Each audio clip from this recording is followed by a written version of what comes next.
Hello everybody, welcome back to my channel, and this is just another pregnancy video. This is probably the fourth time that I've recorded the same video because my phone, so that's an issue. So I'm sorry if it just doesn't sound appealing, but it's bothering me that it has taken me this long to get this video to record. And yeah, so after birth, you guys, after birth, once you head on out to postpartum, all these adventures await for you. So first, if you use Medicaid or WIC, you will have to, after you get home, report your birth to Medicaid and then get your follow-up appointment set up for WIC. If you're breastfeeding or if you're formula, go ahead and let them know. You'll have to fill out a WIC mom to be form. But you'll have to fill out a mom to be form to get put on either one of those. And if you choose to use that as well. So you'll already have all that set up as soon as you get home. But while you're in postpartum, you're going to have the birth certificate person come around and ask you to get your baby or babies, your children, signed up and all that good stuff. And she's also going to ask if you want to opt in to let her go ahead and put your child down for applying for social as well. If you use Medicaid, as soon as you get your card, which should be 4 weeks in Alabama, it takes us 4 weeks to get them. I don't know about every state, this is just in Alabama, but it takes 4 weeks for your state to get your child's number and then sent to you in that 4-week whole period. But go ahead and apply, get that as soon as you get it sent into your Medicaid agency. Set up your 3-day postpartum. Your 3-day post newborn visit. Sorry, guys. This is just, they want you to get seen anywhere between 3 to 5 days. I know our son had to stay an extra 3 days, but after they were discharged, they told us after he was to go ahead and get him set up at that point. I'm not sure about like Children's Hospital or St. Jude's. I'm not sure about any of those cases. I don't even think St. Jude's deliver. But if you have to go to any of those big facilities and you have to stay, which I really do feel for you, because just 3 days that we had to leave him behind, awful. Because, you know, the whole pandemic, so you can't, not one parent can actually stay and spend the night, and they have kick out time too. So it was awful. I really feel if you cannot be with your newborn like a full month afterwards. So just FYI, my heart goes out to you if you have to, because I can do it. That is not for the weak. It is not. And that's going to be another video, you guys. That's a hard subject.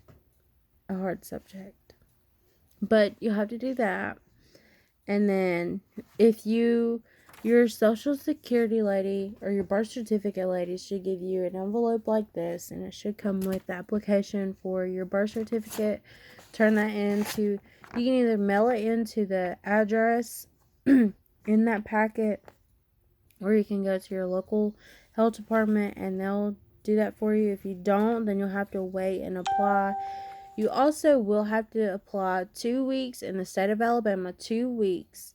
A full 2 weeks after your baby is born. Your baby has to be 2 weeks old for you to get even a chance to apply for a birth certificate. It's crazy, I know. And for Alabama, again, it is $15 for the first one. And you do have to pay for that one. So that's that on that one.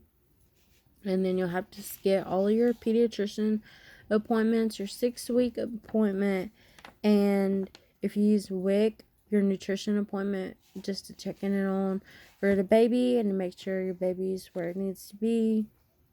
For Medicaid and WIC, for us right now in the pandemic and in Alabama, it is all over the phone. So you don't have to go there, you just have to have time to talk to them.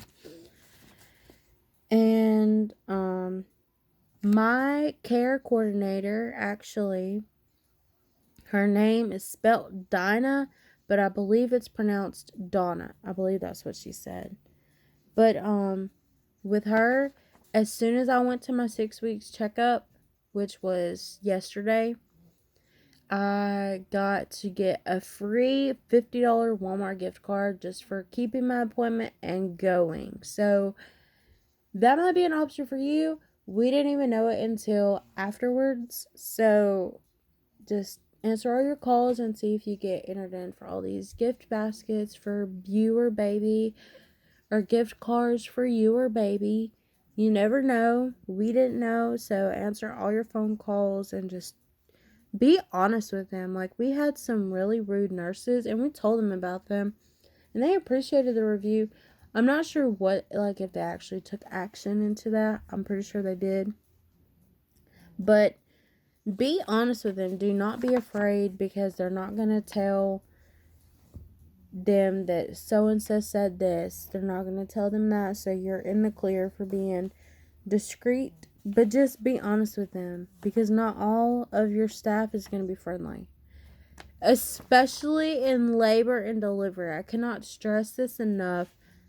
Like, if you can't handle that, all that stress, like, you know, somebody did it their first time or they're so young, and if you can't handle that and just cooperate with them and just talk to them, keep them calm and try to, you know, abide by their patient's wishes, please do not do this, because we had one, and oh my goodness, as soon as we got in, we had to get induced, right?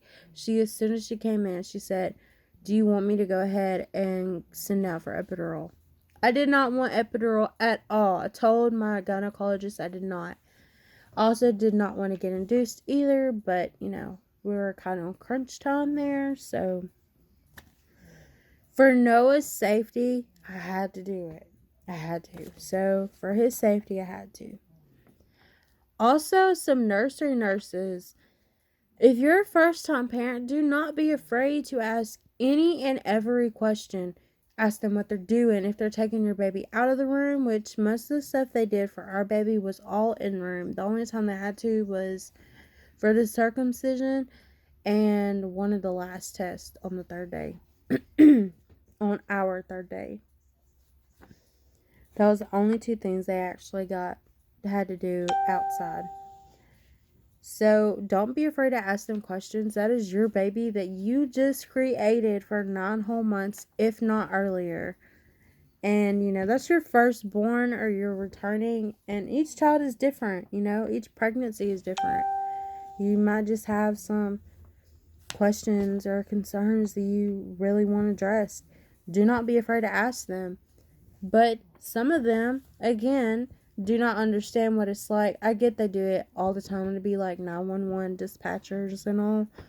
They're just used to the job, so they may not show emotion. But some of these people are rude.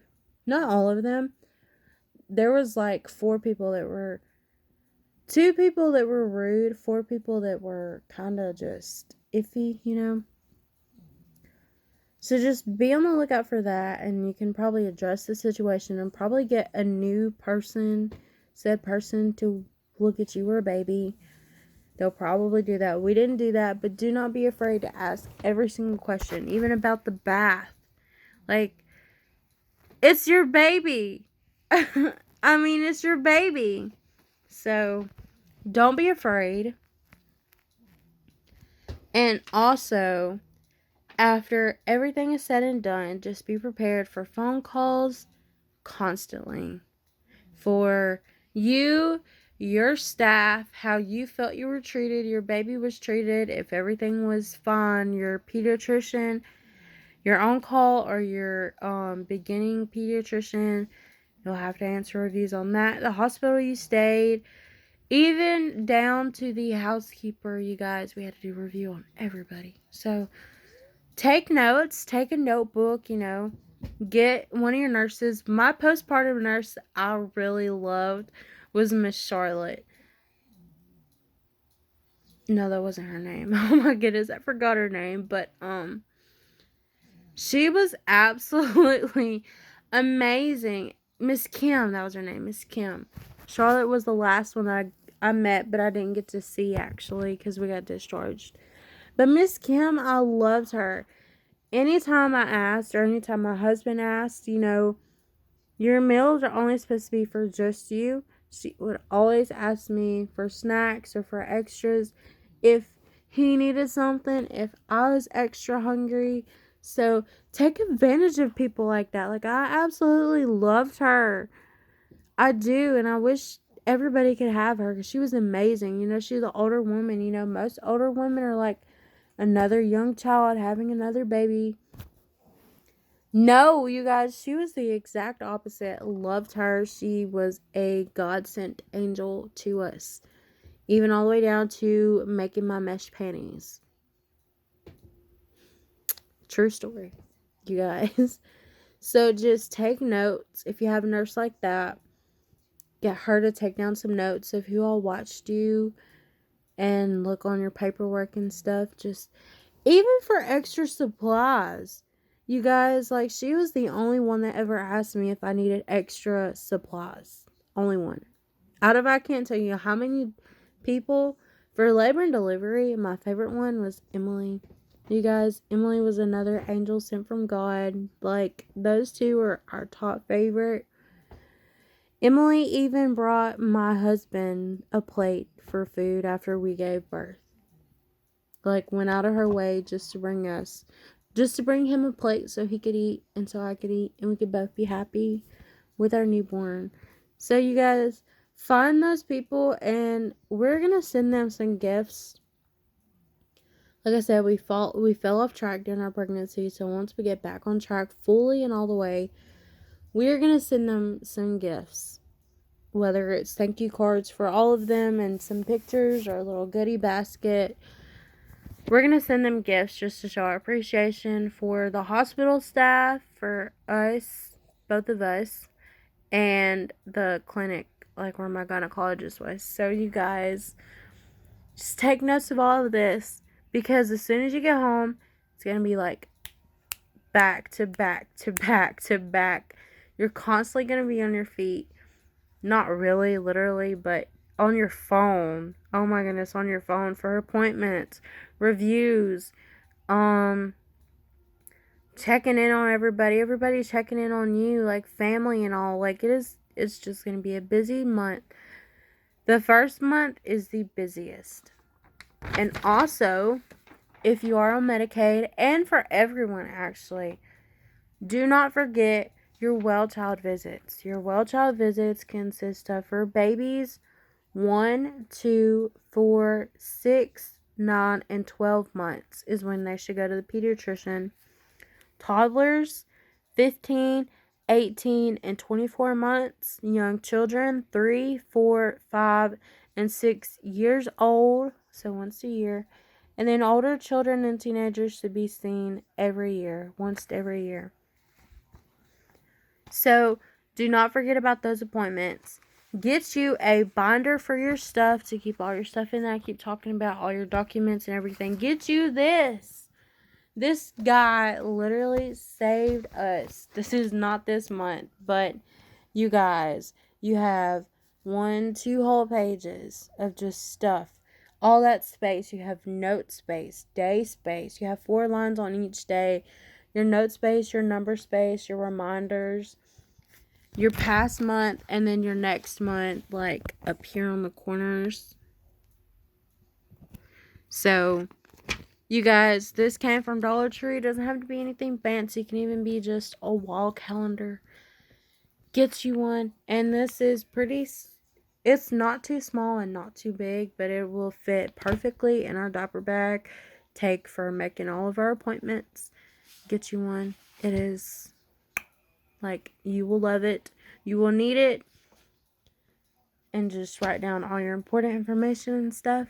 But you guys, thank you for joining in if you did. And again, for your well child visits, I will pin them in the comments just to also help you guys as well. And this is for our journey in Alabama, and we used Aniston's hospital and stuff like that. So I am also switching my child's pediatrician because for medical reasons, the place that we're using them, they're not really allowed to run all the tests that we would like to, at least to go ahead and check up on. So I'm just gonna switch him to where we know he can actually get all that. And I mean, the place he's at now is not horrible, you guys. I love them. It's just in case that has to happen again, I don't want him to have to be like suffering to breathe and stuff like that, and us not even know anything about it if we can't even get it checked the time that we do have to go to the doctor. So I'm going to do another video on switching your pediatrician as well and how that transition is going to go. So you guys, until next time, stay safe. Thank you for tuning in. Please like, comment, and subscribe. At least just like this video, or at least just watch it all the way through, at least, please. I know this is at the end, but sorry, you guys. Like I said, this is the fourth time I've had to redo this video. And just if you're pregnant, I hope everything goes well. And congratulations if you're just coming home, just getting out of the hospital. Congratulations. Enjoy your sweet time. I know our son is fixing to be 2 months old, and time has just flown by, you guys. It is crazy. Like, before him, it went by pretty fast, and now it's just constantly on our toes. So congratulations. If you don't think you got this today or any day, you got this. I promise. You just got this. I got faith in you, and you should have faith in yourself, not only for you, also for your baby or babies. And just, if you ever want to talk to somebody, I'm always here. You can always comment. I am looking for an app to at least be able to go back and forth between my subscribers or viewers and just be able to talk to you guys. So if you have any information on stuff like that, please comment that down below. But in our pregnancy, we literally lost everything. Our house, our car, and our jobs. So I mean, it was pretty stressful, especially like in the middle of my pregnant, or towards the end in October. That was my first month of my third trimester. We had to move completely. So if you ever need somebody to talk to, I understand. I know my situation wasn't that horrible. We at least had a place to go, thankfully. But I will always be here to talk to you if you ever have to do that. If you have to leave your baby behind, I will also talk to you about dealing with that, because that happened to us, and for 3 days tore me apart. Like, didn't even get to bring him home from the hospital, newborn and stuff. And the third day, the first 2 days of life, doing excellent. Then the third day, just all of a sudden he has this breathing problem, like a collapsed lung.